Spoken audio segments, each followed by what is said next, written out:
Perguntar-lhe se esta intervenção do Ministro das Finanças e também da Secretária de Estado do Tesouro no Parlamento a propósito dos contratos de swap foi esclarecedora. Se foram as duas esclarecedoras.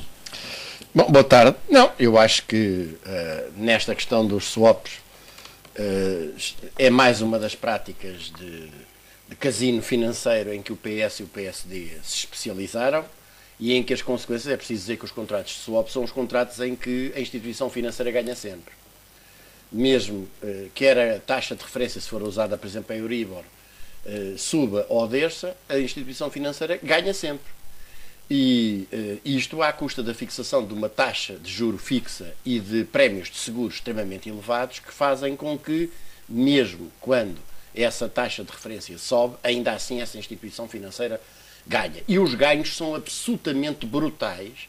E então, se, digamos, os contratos em questão têm outros elementos mais especulativos ainda, como o referencial do preço do petróleo, etc.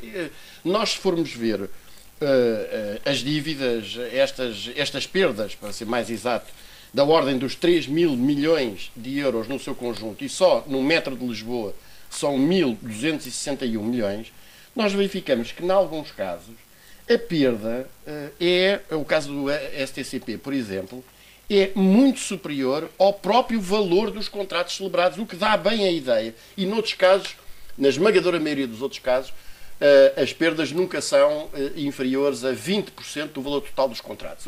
O que mostra bem como, de facto, esta gente, que é gente do PS e gente do PSD, que passou pelas empresas públicas, de facto pegou em dinheiros públicos e, sob o pretexto de financiar as empresas, face a uma situação que de facto era errada, que era o Estado não financiar as empresas e dizer às empresas que elas financiassem junto às instituições financeiras, de facto praticou uma aposta de especulação financeira que agora cai em cima sempre dos mesmos. E quais são os mesmos? São os trabalhadores das empresas que são confrontados com situações de falência técnica ou quase falência técnica e depois com soluções completamente abstrusas, como essa que se está a desenhar aí, de juntar na mesma empresa a Carris e o Metro até uma empresa de navegação fluvial. E depois, evidentemente, estes 3 mil milhões de euros vão ter que ser buscados a algum lado e já toda a gente sabe onde é que vai ser buscado, isto é, ao bolso de quem trabalha através, exatamente, ou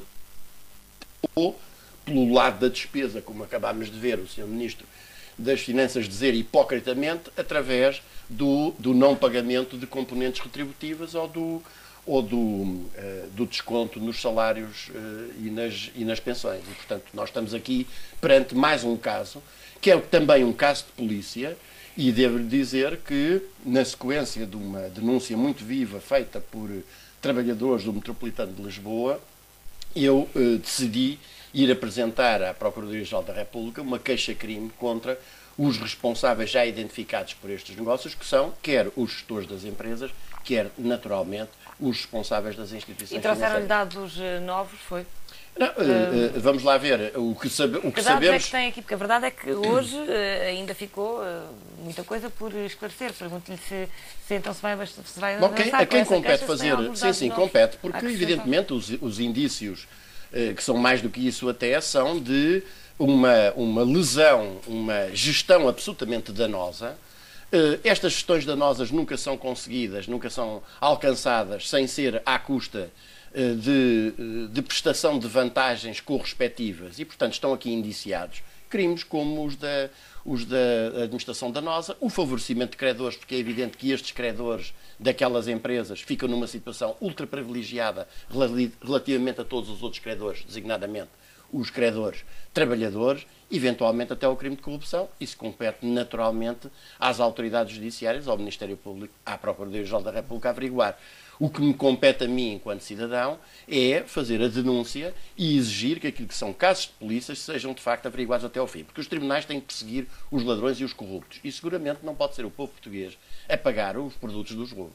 Eu acho que a experiência que nós já tivemos das anteriores declarações deste ministro, que fala mais depressa em inglês do que em português, como percebemos, e sempre que se dirige ou a deputados ou até aos cidadãos em geral, tem esta postura arrogante de parecer que se está a dirigir a atrasados mentais, de facto aparecer com uma folhinha, como o Pedro Carvalho disse muito bem, e portanto fazer passar esta mascarada como a apresentação de um grande documento de estratégia orçamental é mais outra farsa que visa encobrir uma coisa.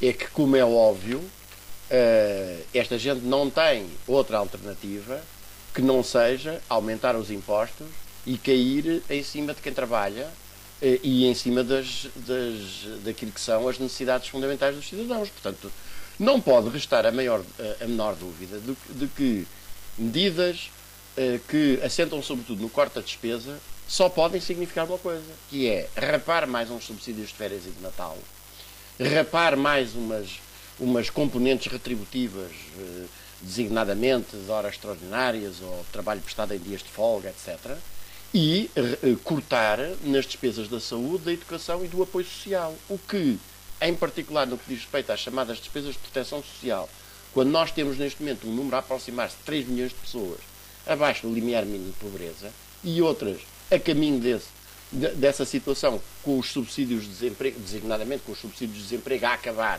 que está uma massa muito grande desses subsídios a acabar neste momento, o que isto significa é uma nova declaração de guerra em cima de uma verdadeira declaração de genocídio fiscal que já é o orçamento de 2013. Eu penso, aliás, que uma das coisas que se tem notado nos últimos tempos é que esta política é de tal maneira desastrosa que ela está a abrir fraturas no interior da própria maioria governamental. Agora, o que é absolutamente lastimável, e já agora vai de passagem, é que também, tal como mostrou o último congresso do Partido Socialista, quem se pretende prefigurar como uma pertença alternativa a esta governação não tem nenhuma real alternativa relativamente a ela.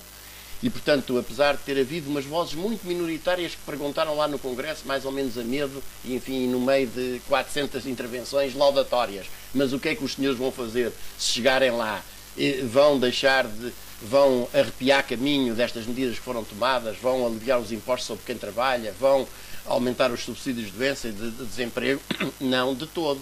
E, portanto, aquela reivindicação, aquela declaração de António José Seguro no Congresso, depois de demonstrar que não tem nenhuma política realmente diferente da do PSD, de que reclama uma maioria absoluta, afirmando-se disponível para fazer conversações, chegar a acordos, mesmo tendo essa maioria absoluta. Por outro lado, confrontado com sondagens que mostram que o PS não consegue descolar, enfim, está em vantagem, mas não consegue descolar para aí, só mostra uma coisa: está-se a prefigurar a coisa pior que os portugueses podem esperar, que é aquilo quando dois mafiosos se beijam na boca, ou seja, o Bloco Central.